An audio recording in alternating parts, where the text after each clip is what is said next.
माँ बनी जेठानी। छी, आज तो आपको अपनी माँ कहने में भी मुझे शर्म आ रही है। मुझे नहीं पता था आप इतनी घटिया इंसान भी हो सकती हैं जो इस लेवल तक गिर जाएंगी। माँ जी, अगर आपको ये सब करना भी था तो अपनी बेटी के ससुराल में करने से पहले आप 2 बार तो सोचती कि लोग क्या कहेंगे। भला मैं क्यों सोचूं? मुझे सिर्फ आई, मी एंड माई सेल्फ से मतलब है। My baby is right. छी, इन दोनों के चेहरे पर शर्मिंदगी की एक शिकंज नहीं है। चलो यहाँ से रोहित। दोनों पति पत्नी वहां से अपने घर चले जाते हैं। आखिर ये कैसा मंजर था? एक बेटी अपनी माँ को किसी आदमी के साथ देख इतनी हैरान थी, और शायद वह उसी के ससुराल का एक शख्स था। आखिर इस नजारे का पूरा मसला क्या था, ये जानने के लिए हम कहानी के शुरुआती भाग में चलते हैं, जहां जवानी से भरपूर मॉडर्न अंदाज की किंजल घर में जिम कर रही थी। 1 2 3 4 5 6 7 8, बस थोड़ी सी मेहनत और फिर मेरी कमर 32 से 30 हो जाएगी। And I am looking too hot. तभी उम्र में थोड़ा बड़ा मुकेश आकर उसका हाथ पकड़ अपनी ओर खींच लेता है। अरे बस करो बीवी, और कितना तुम्हें अपना वेट लूज करना है? वैसे भी तुम मुझसे बहुत यंग हो, अब और भी ज्यादा यंग लगोगी और मुझे बुढ़ा ही बनाकर छोड़ दोगी। अब मेरे लिए भी कुछ करो। बस करो मुकेश, मैं तुम्हें बोलती हूँ तो तुमसे ना वो एक्सरसाइज होती है ना तुमसे डाइट का खाना खाया जाता है। बस जब देखो बालों में काले कलर कर लोगे। लुक एट योरसेल्फ, तुम्हारे बाल फिर से ग्रे हो गए हैं। ओके बेबी, मैं दोबारा ट्राई करूंगा। वैसे तुम्हें पता है ना, हमारी बेटी भव्या का रिश्ता तय हो गया है। रोके के बाद आज हमारे घर पर ही सगाई है, तो जल्दी से तैयारी कर लो। और इस बार तो हमारी बेटी का जेठ भी घर आएगा। पिछली बार तो सिर्फ घर के लोग आए थे। जेठ क्यों, जेठानी क्यों नहीं? अरे यार, उसके जेठ ने शादी नहीं की तो जेठानी कहाँ से आएंगी? हाँ ज्यादा ही पढ़ा लिखा बैचलर टाइप का है, इसलिए छोटे बेटे की शादी हो रही है। ओह आई सी। ओके देन, मैं रेडी करवाती हूँ सब। बस यही रह गया है, इस बुढ़े और इसकी बेटी के लिए भाग दौड़ करती रहूं। सुधर गई हूं इसका मतलब ये नहीं कि इनकी हालत पहले जैसे नहीं बना सकती मैं।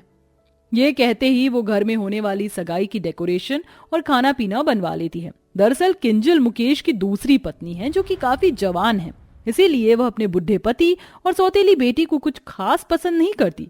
किंजल ने सौतेली माँ होने का पूरा फर्ज निभाया है, भव्या को बचपन में मार के। लेकिन फिर मुकेश को पता चलता है तो वह उसे घर से निकालने की बात करता है। इस डर से किंजल खुद को सुधार लेती है। कुछ देर में लड़के वाले आ जाते हैं। अरे आप सब आ गए, वेलकम वेलकम, बैठ जाइए। रामू काका, जरा सबको कोल्ड ड्रिंक दीजिए। 1 मिनट, मैं भव्या को लेकर आती हूँ। जी जी, जल्दी से मेरी बहू को ले आइए। प्यारी पौना माँ जी। माना कि अब मैं सास बनने वाली हूँ, पर मुझे यकीन नहीं होता, अभी तो मैं यंग हूँ। जी वो तो है, इससे मिलिए, ये मेरा बड़ा बेटा सुमित। पिछली बार आया नहीं था, मीटिंग में बिजी था, पर अब तो आना जाना लगा रहेगा। हेलो जी। Hi. Oh my god, this boy is very handsome. लगता ही नहीं है ये मेरी बेटी का होने वाला जेठ है। अरे तुम कहाँ खो गई? जाओ हमारी बेटी को लेकर आओ। जी। किंजल भव्या को लेने उसके रूम में जाती है और उसे तैयार करके सामने ले आती है। कुछ ही देर में रोहित और भव्या की एंगेजमेंट हो जाती है। इस बीच बार बार किंजल उसके जेठ को देखती रहती है। ओह माय गॉड, जितनी बार देखूं नजर ही नहीं हट रही है। एक तो इतना चिकना, ऊपर से गुलाबी होंठ, फिर शर्ट के 2 बटन भी खोल रखे हैं। वैसे इसकी शादी नहीं हुई है। अगर मैं इसके बारे में थोड़ा सा सोच लूं, इसके करीब जाने की कोशिश करूं, तो इसमें बुरा क्या है? कोल्ड ड्रिंक पूछती हूँ। सुनिए, ये लीजिए, कोल्ड ड्रिंक पी लीजिए। किंजल जब उसे कोल्ड ड्रिंक देती है तो अपने पल्लू ऊपर कर लेती है, जिससे सुमित किंजल की कमर पर झांकता है। जी बिल्कुल, मानना पड़ेगा आप काफी यंग हैं। जी वो तो हूँ। आप मिठाई या नमकीन लेंगे? रोहित बेटा तुम? No no ma'am. ठीक है। सब बढ़िया से हो गया आज भी। अब बस शादी करनी है। मैं कल ही पंडित जी से तारीख निकलवा लूंगा, 2 हफ्ते बाद की। जी ठीक है, अब हम चलते हैं। लड़के वाले जाते हैं, तब भी किंजल सुमित को ताड़ती रहती है। कुछ दिन गुजरते हैं और फिर दोनों बच्चों की शादी भी हो जाती है और पगफेरे की रस्म के लिए मुकेश काम में बिजी होता है तो वह किंजल को ही अपनी बेटी के ससुराल भेज देता है, जहां वह कट स्लीव ब्लाउज के साथ मॉडर्न साड़ी पहनकर जाती है। ससुराल में घुसते ही जेठ से टकराकर उसकी बाहों में आ जाती है। उप्स, आप रोहित के बड़े भाई राइट? जी हाँ, मैं उसका भाई सुमित हूँ। आप भी बड़े यंग हो, तो शादी क्यों नहीं की? कोई आपकी तरह हॉट मिली नहीं ना। ओफो, आप भी ना। माँ, आप यहाँ पगफेरे के लिए आई हैं ना? आप पापा कहाँ हैं? बेटा, उन्हें तो ऑफिस का बहुत काम था, इसीलिए आए नहीं। वैसे भी तुम्हारी शादी की तैयारियों में उन्होंने बहुत छुट्टी ली थी तो उन्होंने मुझे ही भेज दिया। आप बातें कीजिए, मैं चलता हूँ। जेठ जी, आपने नाश्ता तो किया ही नहीं। हाँ, अभी आकर करूंगा। जी। अरे समधन जी, आप आइए, बैठिए। उसके बाद दोनों बातों में लग जाती हैं। वहीं भव्या अपनी पैकिंग कर लेती है। कुछ ही देर में सुमित वापस आ जाता है। किंजल बची हुई कोल्ड ड्रिंक का ग्लास रखने रसोई में जाती है तो उसका कोल्ड ड्रिंक का ग्लास सुमित की शर्ट पर गिर जाता है। ओहो, ओह my God, sorry sorry sorry, ये मुझसे क्या हो गया? सुमित, मैं इसे ठीक कर देती हूँ, आप मुझे अपने कमरे में ले चलिए। डोंट वरी, मैं ठीक हूँ, यहीं पर ही रूम है मेरा। कोई बात नहीं, मैं कर देती हूँ। किंजल उसके कमरे में जाकर उसकी शर्ट उतारकर उसका बदन पोंछती है, वो भी गंदी नियत के साथ। इतने में गले लगाकर वो कहती है, सुमित, तुम बहुत अच्छे हो, तुम्हारे बिना मैं रह नहीं सकती। पता नहीं, जब भी तुम्हें देखती हूँ तो मेरी नजर हटती ही नहीं है। और मैं जानती हूँ तुम भी मुझे बहुत पसंद करते हो। ये आप क्या कर रही हैं?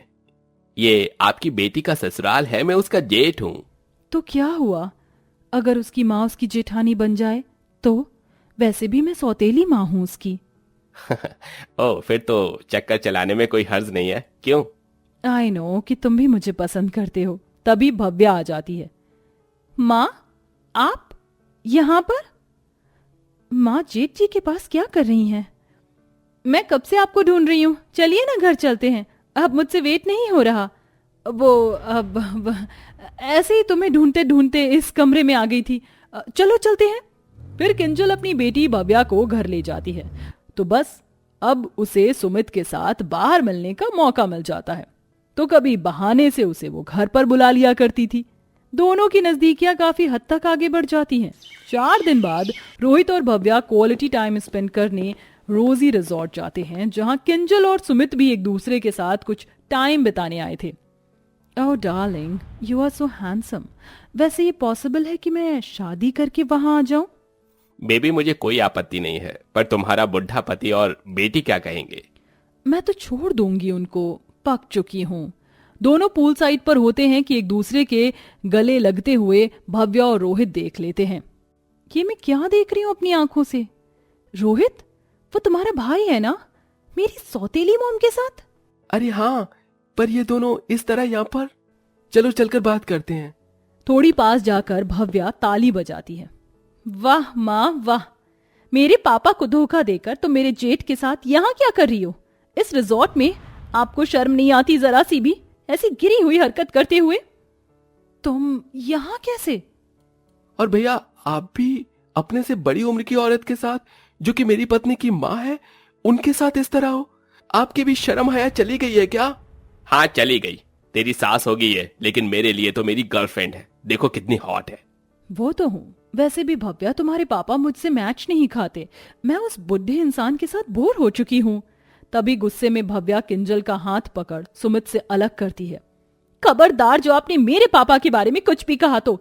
वो कितने भोले हैं जो आपको इतना अच्छा समझते हैं, आपसे प्यार करते हैं, और आपने उन्हें धोखा दिया। मैं पापा को सब कुछ बता दूंगी। बता दो। छी, इन दोनों के चेहरे पर शर्मिंदगी की एक शिकंज नहीं है। देख रहे हो ना रोहित, मेरी माँ ही मेरी जेठानी बनने के ख्वाब देख रही है। मैं अब यहाँ एक पल नहीं रुक सकती। चलो यहाँ से रोहित। हाँ चलो। बेचारे न्यू कपल अपना क्वालिटी टाइम भी स्पेंड नहीं कर पाते। दोनों वहां से वापस आ जाते हैं। फिर मुकेश और ससुराल वालों को सब कुछ बता देते हैं। ये बात जानकर मुकेश भव्या को अपनी जिंदगी से और घर से बेदखल कर देता है। वहीं सुनीता भी जब अपने बड़े बेटे की करतूत को सुनती है तो उसे घर से बेघर कर देती है। किंजल की सच्चाई जानकर मुकेश का दिल टूट जाता है, पर भव्या उसे संभाल लेती है और अपने ससुराल में भी सबका ख्याल रखती है। वहीं दोनों एक दूसरे से कोर्ट मैरिज करके दूसरे शहर में रहते हैं। दोनों घरों में उथल पुथल तो हो जाती है, लेकिन धीरे धीरे सब कुछ ठीक हो जाता है।